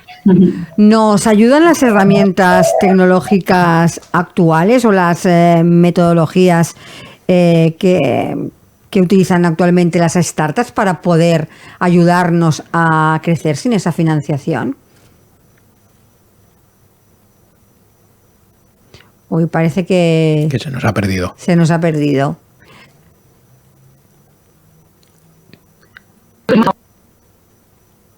Bueno, tenemos problemas con la conexión con Vanessa, pero hay una cosa que he hablado, nosotros hablábamos de decisiones y esto de emprender y decidir no emprender sin capital externo también es una decisión difícil. Sí. Muy difícil. Lo que pasa es que Vanessa ha hecho un apunte y la gente a lo mejor no lo entiende, pero lo voy a ejemplificar y se va a entender. Cuando ha dicho, es que si vas a buscar una ronda de financiación, puedes acabar fuera de tu empresa. Sí, eso es muy importante tenerlo claro. El ejemplo claro es Steve Jobs. Clarísimo. Que creó Apple y lo echaron de Apple. Sí. Entonces, cuando vas a buscar una ronda de financiación externa, puede ser que acabes fuera de tu propia creación. Entonces, eso una. Y dos, esto, y me gusta recalcarlo mucho, lo de no te enamores de tu idea, porque es lo que le digo a mucha gente, la penicilina ya se inventó. Entonces, testea muy bien lo que quieres sacar al mercado, porque es muy probable que no sea todo lo innovador que tú crees que es. Entonces, testea el mercado, que es lo que comentaba Vanessa, ¿no? Testea un poco a ver el qué. Y respecto a lo último que decía Vanessa del tema de la financiación, a mí personalmente creo que me daría bastante más miedo exponer mi idea en una ronda de financiación que exponerla delante de un cliente. Que exponerla delante de un cliente. Es verdad. Vanessa, ya te hemos recuperado, que habíamos tenido algún problema de conexión. ¿Crees que el bootstrapping será una tendencia creciente en el contexto actual de incertidumbre económica? ¿Van a ser más conscientes quizá los emprendedores que igual hay que empezar por ahí? Bueno, tenemos que ser conscientes de que la disponibilidad de capital riesgo también depende mucho de en qué situación nos encontramos en el ciclo económico y cuál es la incertidumbre que vemos en el terreno económico. Entonces, no siempre, ya es exigente, pero no siempre hay disponibilidad de capital riesgo. De hecho, si analizamos la evolución del capital riesgo, por ejemplo, en Estados Unidos, donde fue su origen, ha habido ciclos donde las expectativas son muy positivas y se genera este dinero para las opciones más arriesgadas, ¿no? Pero luego hay momentos en los que los inversores se convierten en más conservadores, ¿no? Porque no tienen ese optimismo. Entonces, el capital riesgo y la disponibilidad ya siempre es difícil, pero además fluctúa. Entonces, cuando no hay esa disponibilidad, ¿qué nos queda? Crecer con nuestros recursos, con lo que nosotros mismos generamos, porque la financiación externa no está disponible para una startup tan arriesgada. El típico préstamo no está disponible. Entonces, siempre va a ser una opción que los emprendedores deben considerar, que cuando no hay capital riesgo, ¿qué nos queda, no? Y el capital riesgo no siempre está ahí alegremente, porque depende mucho de las expectativas, del ciclo económico, del positivismo y el optimismo que tenemos como inversores, ¿no? Uh-huh. Vanessa, para ir finalizando, ¿qué consejo le darías a esos emprendedores, ¿no?, que quieren lanzar su idea, quieren empezar con su empresa y están dudando en si invertir su tiempo en preparar una buena propuesta para presentarla a un inversor o preparar su producto para presentarla a un cliente? Que nunca pierdan de vista al cliente, porque es lo que siempre les va a quedar y lo que van a necesitar, ¿no? Entonces, siempre tienes que ser capaz de traducir tu propuesta a un cliente y ver si satisface un problema o no. Podemos ver concursos, ferias de emprendimiento donde la propuesta de valor está muy lejos de quién va a utilizar eso, ¿no? Uh-huh. Entonces, siempre enséñalo y ver si realmente, por mucho que tú estés enamorado de eso, resuelve algún problema. Pues Vanessa, muchas gracias por haber participado en nuestro programa para hablarnos de esta tendencia que, bueno, que como vemos suele ser la usual, ¿no? No la que conocemos, pero suele ser la más usual entre los emprendedores. Muchísimas gracias. Gracias a vosotros, un placer. Un saludo, Vanessa. Hasta luego. Un saludo. Pues lo que hablábamos con ella, porque solo conocemos las historias de éxito, ¿no? Los grandes unicornios, las startups que son en las que se invierte, pero detrás hay como tropecientas que cada día pico pala siguen trabajando para tirar, para sacar su producto adelante, ¿no? Y esas no las conocemos tanto y quizás son las que más... las que más esfuerzo están haciendo seguramente. Sinceramente, yo conozco startups que llevan años en el mercado, de ronda de inversión, en ronda de inversión, en ronda de inversión, en ronda de inversión. Y digo, bueno, alguna vez pasará que realmente sacarás al mercado todo tu producto y testearás alguna cosa, porque he visto casos así. Sí. No, y al final vendes un proyecto que a lo mejor nunca se lleva a cabo. O sea, en el mundo startup hay... a nivel financiero hay todo un mundo de inversiones en el mundo startup, pero por eso es tanto riesgo de invertir en startups, porque hay startups que han vendido tan bien el proyecto que ese proyecto no va a salir nunca y no te lo va a comprar nadie. Entonces estás invirtiendo en la nada. Es complicado, ¿eh? Es muy difícil, y luego es eso, que intenta crecer y testear y tal, porque al final lo que decía Vanessa, ¿no? O sea, no pierdas de foco al cliente. O sea, el cliente es el que te va a decir si valida o no tu idea. Es el que te va a mantener el negocio en pie, al fin y al cabo, porque los inversores habrá un día que, por mucho que te hayan puesto dinero al inicio, habrá un momento que tendrás que vivir de recursos propios, evidentemente. Y no olvidemos que tendrás que retornar lo que te han dejado. Esto es otra. Que no invertir no es te regalo mi dinero. Y algunas, como tú también bien apuntabas, o pierdes el control de la empresa, o eso poco a poco hay que ser conscientes de lo que vas a tener que devolver con los productos que vendas. Entonces, cuando antes vendas, mejor que mejor. Existe ese miedo de presentar mis propuestas, pero lo veo muchísimo. No, es que realmente pasa, o sea, y la gente no es consciente de que al final es eso, o sea, ese dinero que te están prestando, de alguna manera u otra lo vas a retornar. O bien saliendo de la empresa para que otro valide tu idea, o bien retornándolo de manera, pues eso, de la venta o lo que sea, se lo vas a tener que retornar a quien ha puesto ese dinero. Entonces, valida tu idea lo antes posible. Sí, que una inversión es una ayuda, ¿eh? Sí. Es una ayuda, pero que no es una ayuda de las que te dejo el dinero y tiene que volver. Que no te lo está prestando tu padre o tu madre y va, hijo, si lo pierdes no pasa nada. Exacto. O sea, que estás hablando con inversores. Que también tengo esto muy idealizado, que bien, me han dejado dinero, tiro la empresa adelante, sí, pero ojo, que hay que devolverlo. Que sí, que esto al final cuando vas a presentar esa idea delante de alguien que vaya a invertir en esa idea, esa persona que va a invertir en esa idea tiene bastante más dinero que tú y tiene bastante más dinero que tú por intentar no perder nunca. Exacto. Entonces, no se va a jugar su dinero como si fuese en una ruleta del casino. Ni mucho, vamos, ni mucho menos. Ni mucho menos. Entonces... Esto es como la televisión, que no hay nada improvisado. Por esto igual. Claro, exactamente. Todo está planificado, si no, no te dejan el dinero. Sí, sí. Entonces, lo tienen que ver claro y ver el retorno claro y no es tan fácil, no es tan fácil. Y creo que todavía hay mucha parte de emprendedores que todavía siguen idealizando un poco el hecho de emprender. Sí.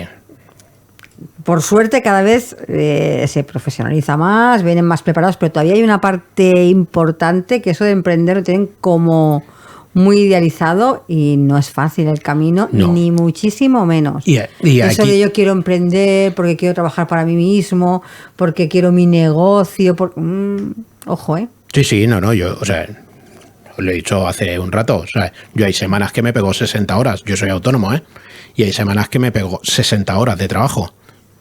Además de eso, no todo el mundo está preparado para emprender. Mentalmente, quiero decir, no, además tampoco no todo el mundo sirve para emprender, por suerte, que cada uno tiene su rol, pero que la gente que tiene el concepto de la libertad financiera, el emprendimiento asociado al millonario, tal. No tiene que ver. La libertad financiera tampoco tiene nada que ver con el emprendimiento, ni con el empresario, ni con nada. No, eso es otro tema. O sea, son cosas totalmente opuestas. Puedes tener perfectamente libertad financiera, claro. Tu libertad financiera, lo que tú consideras tu libertad financiera conseguido, trabajando por cuenta ajena, pero vamos, perfectamente, Bueno, y sin ningún problema. Tuvimos a Óscar. Aquí, Óscar se llama, el de Castelldefels, el de las casas, sí. Que él lo contaba, que había vendido su empresa, que podía vivir... Uy, pero él tiene el ADN... Claro, que él podía haber vivido una vida totalmente tranquila y se ha embarcado en otro proyecto y él ya tenía su libertad financiera conseguida. Conseguida y requete conseguida, pero tiene el ADN emprendedor en las venas, pero vamos, ya te lo digo. Claro, pero por eso te digo que él en su proyecto podía haber conseguido había conseguido la libertad financiera, pero que tenemos idealizada tanto la libertad financiera que hay gente que aunque la consiga, necesita seguir haciendo cosas. Uh-huh. O sea, sí, porque le pica la curiosidad. Tiene el gen que digo yo. Claro, él lo decía, que hay en un... Esto un día tenemos que hablarlo, porque eso de la libertad financiera está muy mal entendido. Sí, totalmente. Porque la libertad financiera, a ver, ¿qué concepto es libertad financiera? Que cada uno le ponga. Porque no es lo mismo tu libertad financiera que la mía. Ni lo que yo quiero, ni es lo mismo que quieres tú. Libertad financiera no es tener muchos ceros en la cuenta, a lo mejor. No, y para obtener la libertad financiera, ponle números. Sí, ponle números, pero no son los mismos números para ti que para mí. Sí, no. Es que la gente tiene libertad financiera, soy millonario, tengo 700 coches, 27 casas. No, a lo mejor eso para mí no me motiva nada. Sí. Es que está también muy mal entendido, claro. Eso. Yo personalmente, nunca he sido muy fan de los coches. O sea, de hecho, tengo un coche normal, tengo un C4 comprado hace 6 años, o sea, tengo un coche absolutamente normal. No pretendo comprarme un Lamborghini, ni un Ferrari, ni nada. Es más, yo me saqué el carnet de conducir con 30 años. Ah, bien. Porque es que no me interesaban absolutamente nada los coches. Casi por necesidad, ¿no? Sí, no, casi por obligación ya. Sí. Era porque iba con mi moto a todos los sitios y al final dices, bueno, si me quiero desplazar un poco más lejos necesito otro vehículo. Pero es lo que te digo, que al final la gente tiene idealizadas determinadas cosas que habría que recalcular alguna, Uh-huh. Habría que recalcular alguna. Pues sí, vamos a continuar ahora con nuestro siguiente invitado, con el que también vamos a hablar de un poco de innovación. No vamos a hablar con él de un cruce entre la tradición, economía circular, nuevas formas de consumo. Es una iniciativa capaz de transformar un alimento cotidiano en una cerveza con identidad propia. Un proyecto que combina lo que decía, innovación, territorio y colaboración entre lo artesanal y lo industrial, y que representa una forma distinta de entender el valor de lo que antes se desechaba. Hablaremos con Juan Cereijo, que es el CEO y fundador de Mica. Juan, bienvenido. Muchísimas gracias. Juan, cuéntanos un poquito, para conoceros un poco mejor, cómo nació Cervezas Mica y qué te inspiró a emprender en el mundo cervecero. Pues mira, yo empecé hace 11 años, trabajaba en multinacionales, nada que ver con este sector, y siempre en desarrollo de negocio, marketing, ventas. Y bueno, pues viajaba mucho, viajaba por todo el mundo y veía que cuando en otros países te pedías una cerveza, te decían qué tipo de cerveza, ¿no? Mientras que en España te decían caña o botellín. Sí. Entonces, yo tenía mucha ilusión por montar una bodega, porque soy de un pueblecito en la Ribera del Duero y mi abuelo pues siempre ha hecho vino y nosotros hacemos vino para los amigos, o entre los amigos, mejor dicho, y tenía esa ilusión, ¿no? Pero sí que es verdad que vi una oportunidad de negocio, una forma de elaborar muy parecida y, bueno, pues me lancé. Y así es como empecé hace 10 años. ¿Y qué tiene de especial la cerveza que elaboráis en Mica? ¿Qué os diferencia en un mercado con tanta competencia?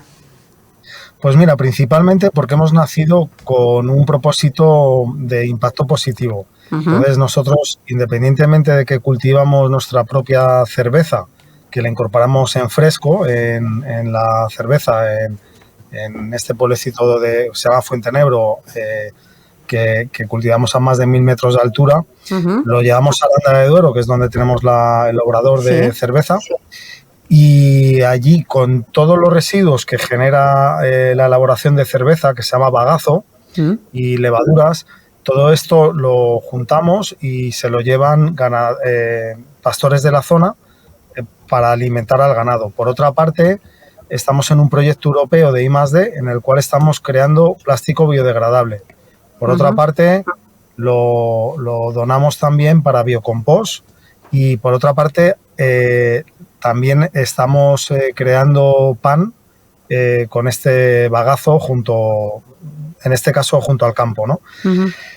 Y luego, aparte de todo esto, tenemos un propósito para luchar contra el desperdicio alimentario. Entonces, vimos junto a Pascual Innoventures, nuestros socios, que hay un problema enorme en el mundo y en España, y el mayor desperdicio alimentario es el pan.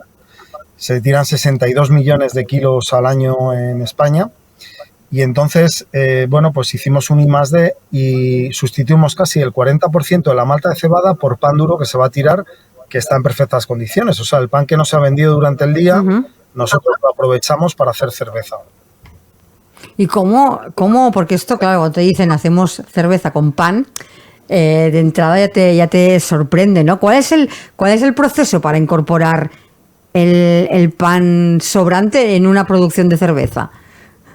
Bueno, pues hay un proceso primero de almacenaje con unas características sanitarias que nosotros bueno, pues que exigimos a nuestros proveedores y lo que hacemos es una vez que viene a la cerveza, pues de nuevo hay otro proceso bueno, pues de chequeo de toda esta materia prima.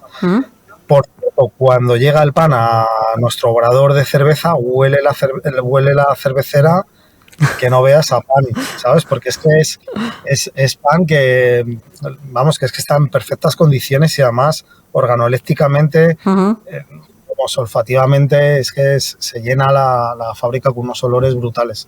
Entonces, nosotros lo incorporamos a la cerveza de una manera muy, muy similar a lo que es la malta de cebada, porque al final lo que estamos es sustituyendo el almidón de la malta por el almidón del pan, ¿no?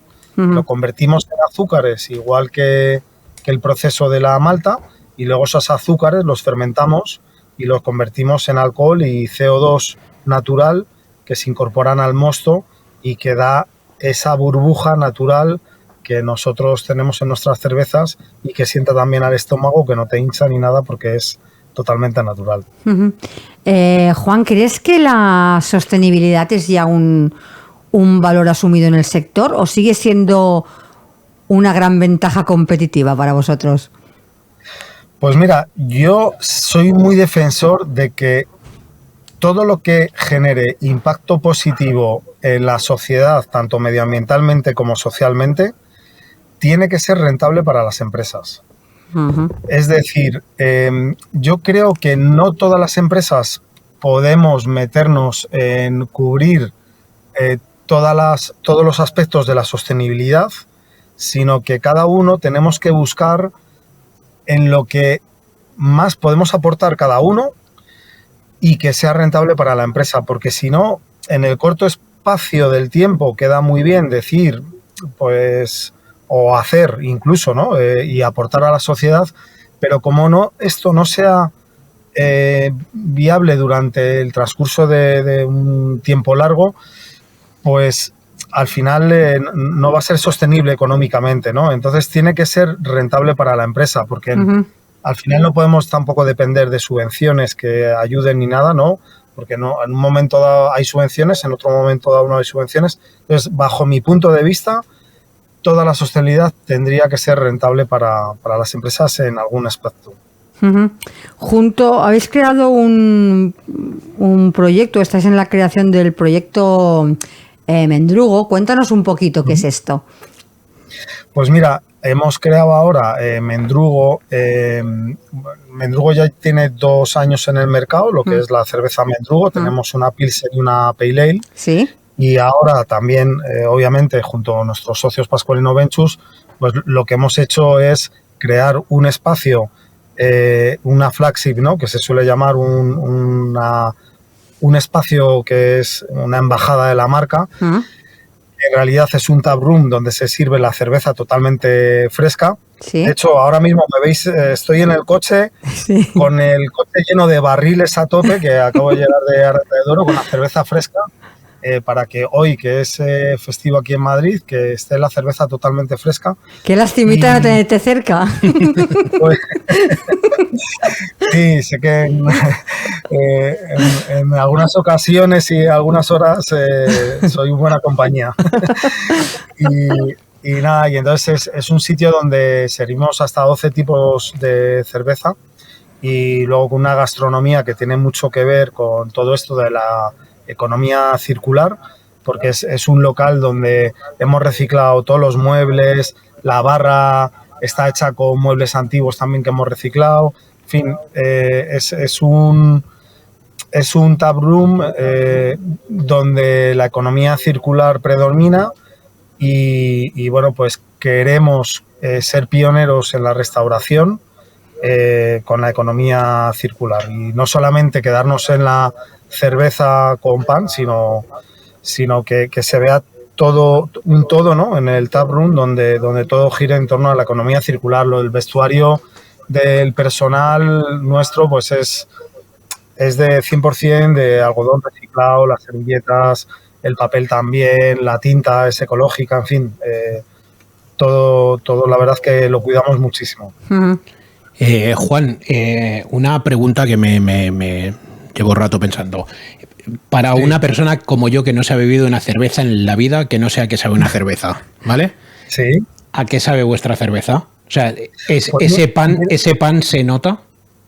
Mira, es muy buena pregunta, porque nosotros cuando llegas a la fábrica, al tap room aquí en Madrid, por cierto, en la calle Campo Amor número 13 en Madrid, pues cuando llegas allí, en la pared hay un dibujo muy chulo de todo el proceso y luego ponemos, esta cerveza no sabe a chapata.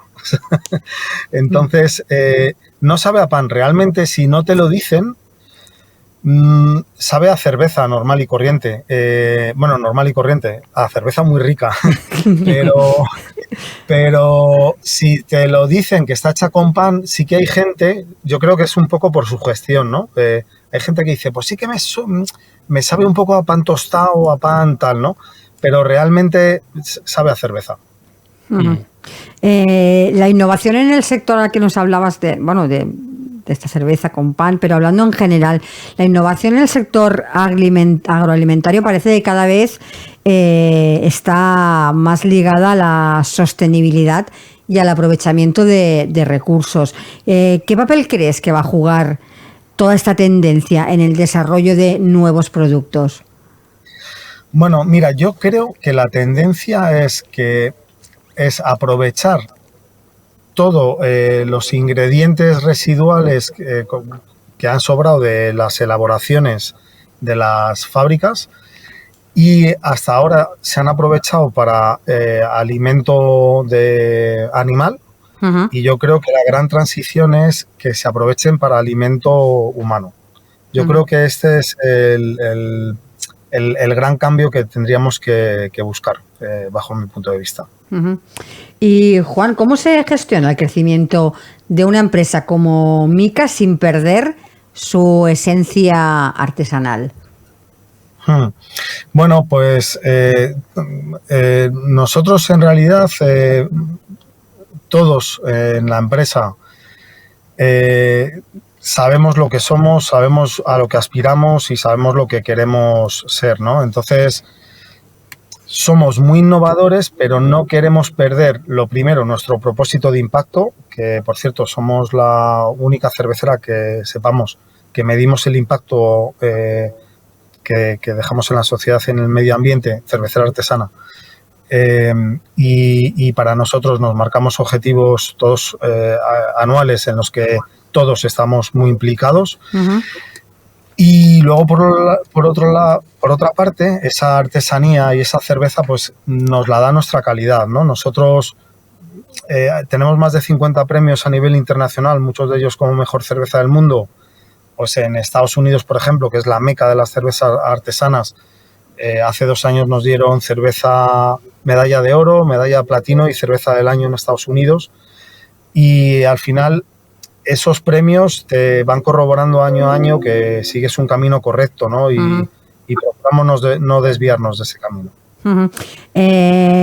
Juan, ya para ir finalizando, una pregunta así muy gastronómica.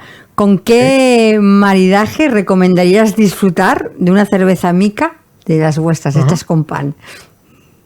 Pues mira, de Mendrugo tenemos una Pilsen y una Pale Ale, y yo recomendaría la Pilsen, le iría muy bien una tempura de verduras. Las verduras es un plato que normalmente riñe un poquito con el vino y con la cerveza rubia le va fenomenal, y esta Pilsen le iría muy bien, una tempura de verdura. Y la Pale Ale de Mendrugo pues le iría muy bien con un pescado al horno, por ejemplo, un pescado a la brasa o una carne a la brasa le iría fenomenal, porque tiene un punto floral que armoniza muy bien con este tipo de platos. Pues nos quedamos con el consejo. Y ahora sí, para terminar, para aquellas personas que os quieran conocer un poquito más, déjanos vuestra página web para que puedan ver lo que hacéis y os puedan encontrar rápidamente. Pues mira, tenemos la página web de Mendrugo Beer, y luego tenemos en Instagram Somos los Mendrugos, que es una comunidad ahí súper chula que estamos creando. Más que de producto es de bueno, una forma de vivir que nos gusta y que queremos compartir. Y luego la web de Cerveza Mica y también el Instagram de Cerveza Mica. Pues Juan, muchísimas gracias por haber participado en nuestro programa para presentarnos vuestra cerveza tan innovadora y sostenible. Así que muchísimas gracias. Nada, gracias a vosotros por darnos voz a empresas como la nuestra. ¿Vale? Un saludo, que vaya muy bien. Adiós. Gracias.